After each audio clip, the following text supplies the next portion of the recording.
Good. Hey, people. Jeff Salzman here, and welcome to the Daily Evolver and our new daily show, Monday through Thursdays. It's Monday, October 9th, 2017, and the first snowy day here in Boulder. And it's been kind of bittersweet to see my garden dying. As I may have said, I've gotten into gardening this year, and you know, it's a wonderful practice in seeing the arising, manifesting, and passing away of life. You know, and yet, as I was thinking about that this morning, I had a sort of a new moral dilemma arise. And I realized that, yeah, my perennials are going to sleep, you know, the trees and the bushes and stuff that live from year to year.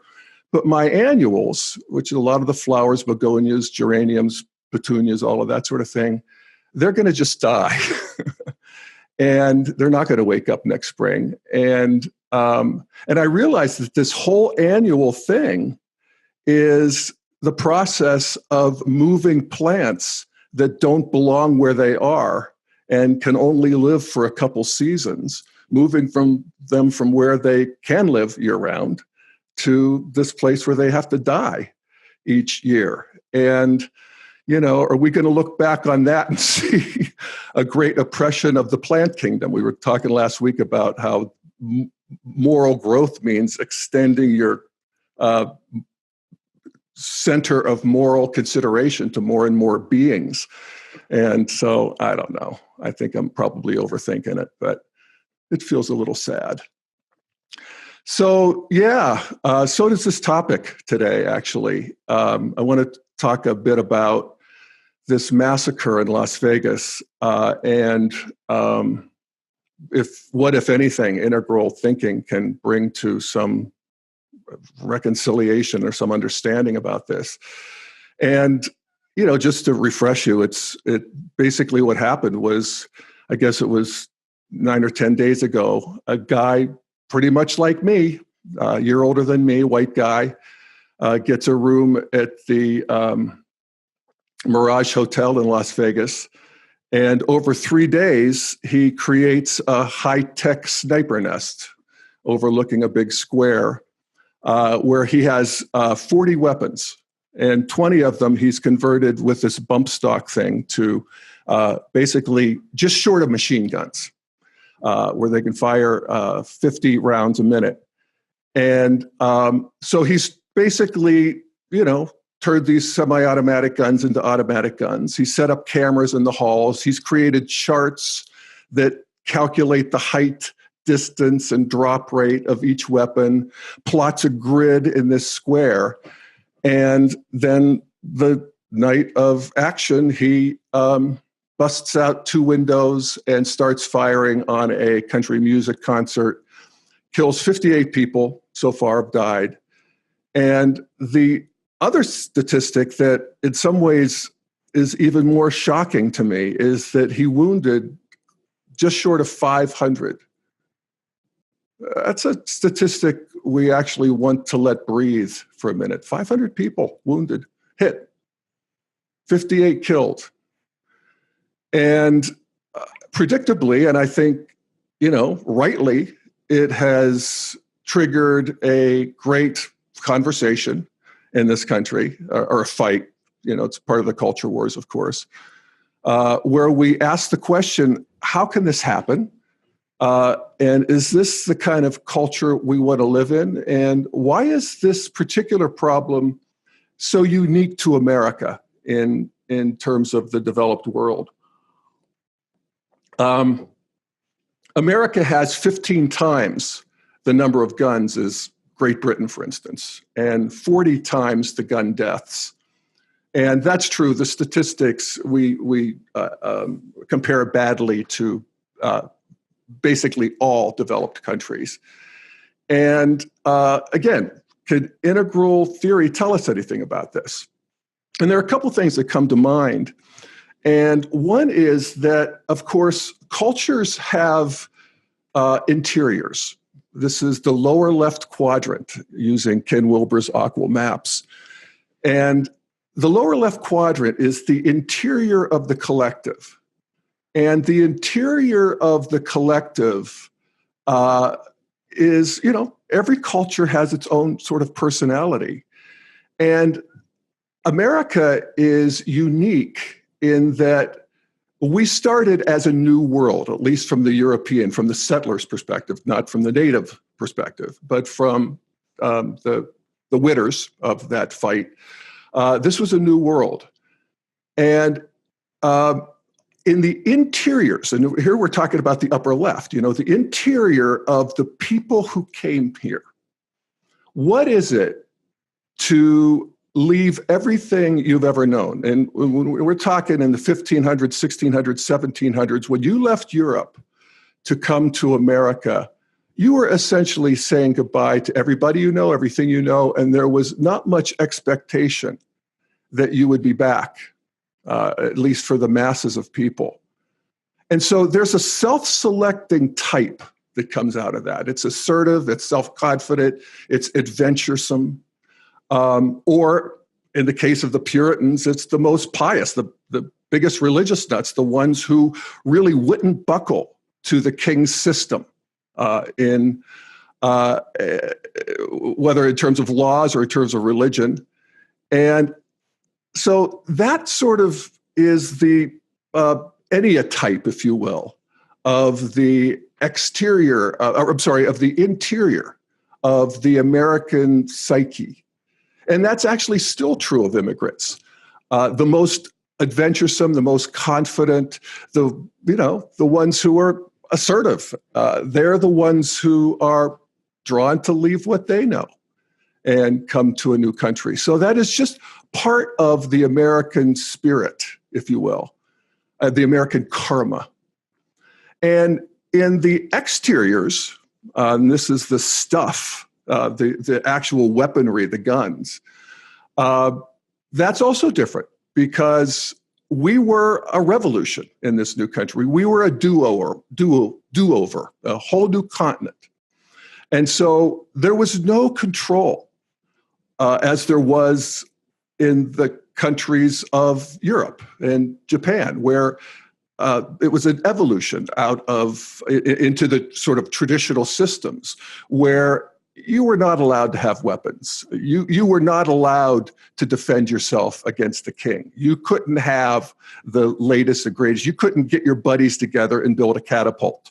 You couldn't own guns when guns came into being. That was all part of state control. So that's just, part of how that worked in the exteriors. So guns have just always been in our hands over here as soon as we had them. And it's actually interesting to see the history of guns and how they really developed after the Revolutionary War and in the Indian Wars. That was a big sort of technological impetus. And this is always true of weaponry, from the Bronze Age to, again, catapults to nukes, is that weaponry has always led technology. And the reason is because weaponry magnifies our power on the gross realm, on the realm of the physical. It's like engines, steam engines, and so forth. Anytime we can multiply our power, that's what human beings are going to do. Now, that changes, actually, as we move into modernity. And modernity, I no longer have to protect myself. There's police for that. There's armies for that. There's courts for that. I don't have to protect my assets. My money is not under my mattress. It's in a bank. I trust that when I call 911, the police will arrive. And mostly, and this is what's really astonishing and sort of magical about evolution and development, is I trust the people around me. Because what happens as we move into a mature traditionalism, and definitely when we move into a sort of a modern self-identity, we get peaceful. We no longer think that the way forward is to take what somebody else has. The other tribe, the other people, because we have a system that is provided for our security, we can now turn our attention to the subtle realm. And that's where the power is. We want to share ideas. We want to create together. And that's sort of how that radical change from traditionalism to modernity, where you get pacified, basically. But for people who are at the traditional stage of development, and this is, where there's self-sense, it's where they really feel at home. And this is about 35% of the population. That fear is still there. They don't have to worry about the king's men, but they sort of extrapolate that to fears of the tyranny of the United States government. And even though risks are radically diminished, we live in radically more peaceful times in modernity than in traditional and certainly pre-traditional times. It's not zero. So there is some risk. And, a lot of my relatives are gun owners and enthusiasts, and some of them do open carry where they have their little holster on their belt. And I was back home talking to one of my cousin's kids, actually. And he's one of these guys. He has a gun on his belt. And I was he was asking me, do you own a gun? And I said, actually, I think I have one my dad made me take when I left home, but I don't know where it is. And so the basic answer is no. And he said, if you had kids and a wife, I would say you were irresponsible. But, you're just you can do whatever you want. But that was his attitude, is that it would be irresponsible not to have some means of protection. And so what we see in the sort of gun culture of America is that it's not so much America's love affair with guns, it's traditionalists' love of guns. And the number of people, the number of households with guns has been steadily dropping. It's now about 35% of the population own guns. Now, most of those people own a lot of guns, but that's also sort of a function of modernity. They can afford more guns. So the average person who owns guns owns 8. And 3% of the population own half of the guns. So they own a lot more than 8, 20, 30, 40 guns. And so they own, 3% of the population of the United States owns 150 million guns. So as I was saying, this then becomes part of this larger culture war between traditionalism and modernity, and particularly post-modernity. It's funny. By the time you get to post-modernity, guns are like, ooh, they're scary. They're something that you want to get away from, to leave behind. They're dangerous. They're also a cultural marker. And one of the things that, I'm always stressing that as an integral practice is we want to understand how people who think differently than we do and live really in a different world space than we do. They have different receptors, they have different antennae, they have different ways of processing information. And we know, there's statistics that show that conservatives in general, and we're talking about this as the 35%, the traditionalists, have higher stress response, the galvanic skin response. They have they respond to fear in a way that is stronger than people at the higher levels who have divested some of that need to protect themselves to the culture at large. So that's where they live.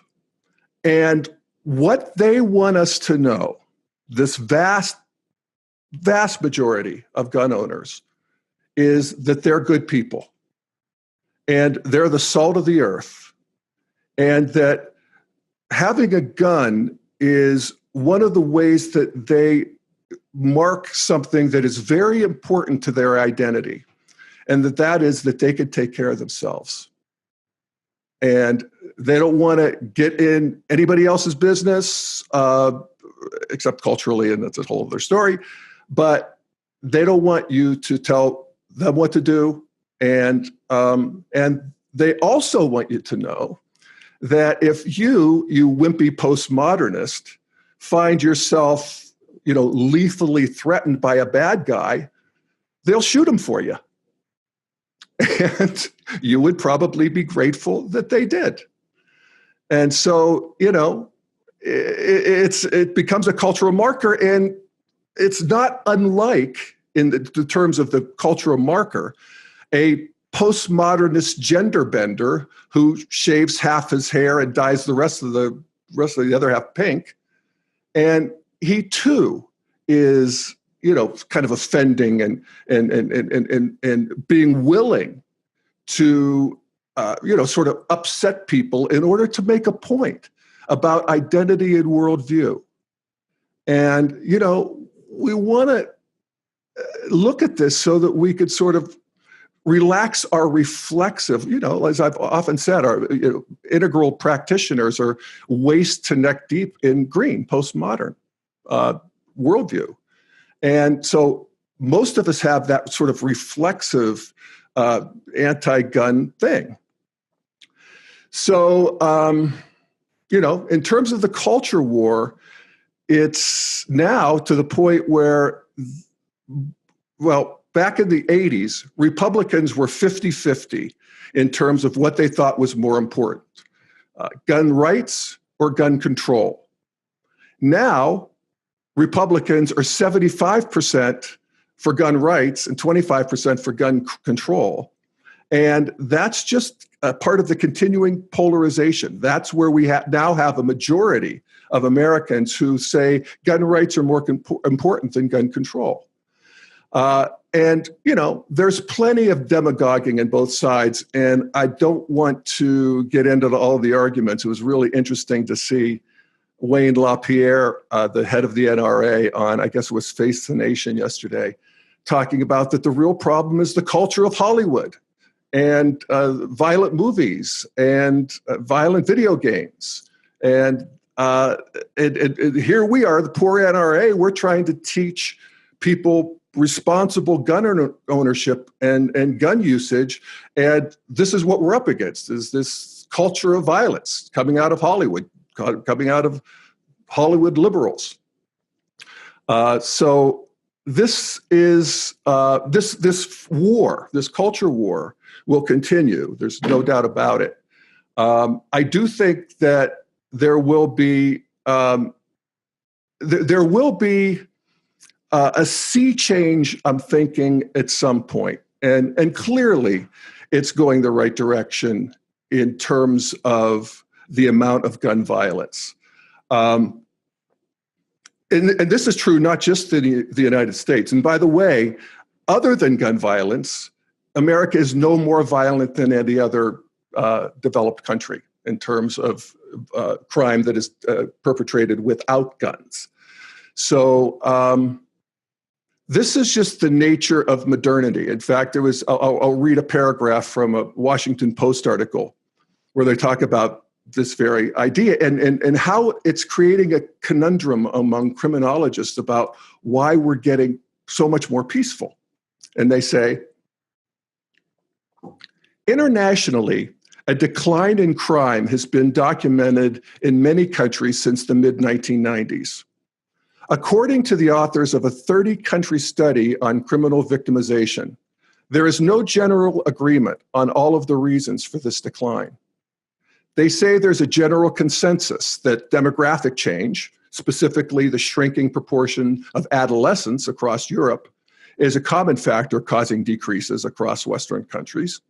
They also cite wider use of security measures in homes and businesses and other factors that reduce property crime. But other potential explanations, such as better policing or increased incarceration, which a lot of people point to, do not apply in Europe, where policies vary widely.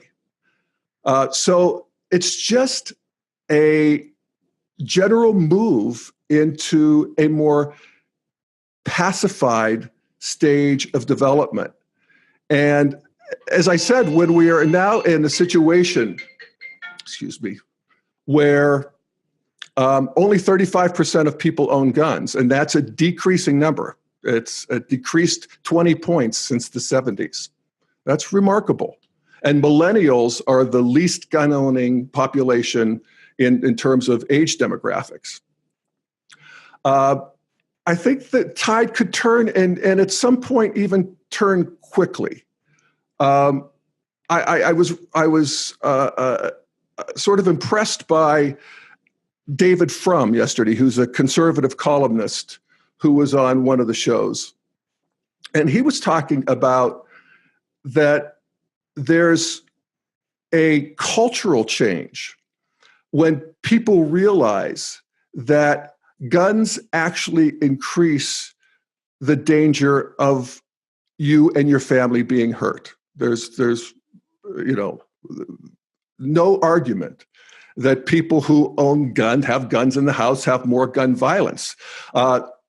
Most of it being suicides, which is well over half of gun deaths are suicides. And guns allow you to be more impulsive and certainly more successful if you're looking to off yourself. And then also accidents.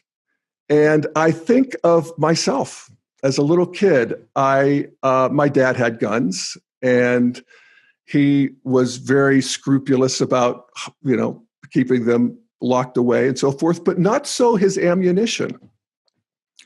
And I remember I was probably 8 or 9 years old, and I got one of his red shotgun shells, those big shotgun shells.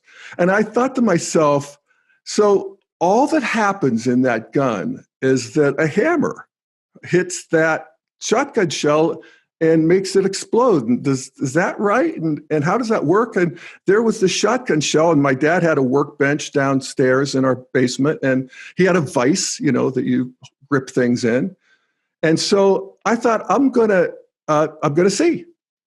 And so I put that shotgun shell in the vise, and I thought, I'm going to hit it with a hammer and see if it I don't know what I was thinking, but that is indeed what I was thinking. I grant you it doesn't make sense, but to a 9-year-old it did. I was just curious. And I started hitting it, and my mother was doing the laundry, and she looked over and she screamed. She couldn't believe I was doing that. And, that kind of things happen. It's just, you as parents, that you can't really control your kids 24 hours a day. And that's what David Frum was saying, was that at some point, as this continues to become known and people think about it and realize it, which actually is a movement into a new stage of development, they'll realize that you're not a good parent if you have guns in the house. You're actually a bad parent. He used the example of people smoking in cars. When I was a kid, my mom and dad smoked in the cars. We had the windows up. You would never do that now. They didn't do that because they were bad parents. They did that because they didn't realize that it would be harmful. And so that kind of change can happen quickly and radically. I was also impressed, just one last thought here, that Bret Stephens, who's another conservative columnist, came out for rescinding the Second Amendment, which is a whole other story. I've actually talked about the Second Amendment last time a bit. It talks about that because we need well-regulated militias, there should be no infringement on the ownership of guns.